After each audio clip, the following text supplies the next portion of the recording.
announcing the introduction of Assembly Bill 45, which is a comprehensive campaign finance reform measure, and to talk a little bit about how it will help ensure greater disclosure and transparency. And I want to, at the outset, thank William Land Elementary and the Sacramento City Unified School District for allowing us to be here today, and the principal who's here. You might wonder why we've chosen an elementary school for the locale for this announcement, but it's really very simple. If the money bomb of $11 million that we'll discuss momentarily had been successful in its objective of helping to defeat Proposition 30, our school children and our families and our schools throughout California would have been denied literally billions of dollars in support. And so while sometimes people think that what goes on in campaigns and in donations to campaigns is somehow abstract or not connected to the reality of their lives, we're here to say that this is the kind of activity in a campaign that is very directly connected to what happens in our daily lives, and in this case in our schools and for our young people. This past November, an $11 million contribution was made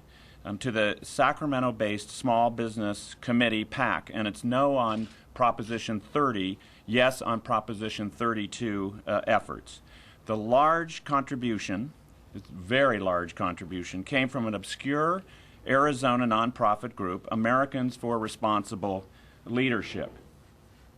And you can see we've put together a little chart after tracing with the good work of the Fair Political Practices Commission and its staff. We put together a little chart that traces the origin of this money. This large of a contribution, virtually unprecedented, raised red flags for the public and for the media, and resulted in a complaint filed with the Fair Political Practices Commission.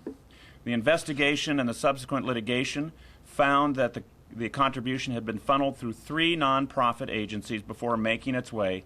to California. And you can see who these are by virtue of taking a look at the chart. So first of all, if we back up at the beginning, we have a super PAC called Americans for Job Security, which is really a creation of Karl Rove, that turned around, gave money to the Center to Protect Patient Rights, another nonprofit group tied to largely the Koch brothers, who have become somewhat notorious in recent times. That money was then turned around and contributed to the Americans for Responsible Leadership, which subsequently, as I mentioned a moment ago, then contributed the $11 million to the No on Prop 30, Yes on Prop 32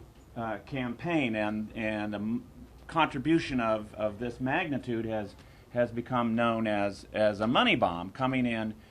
particularly so late in the campaign. This is the kind of information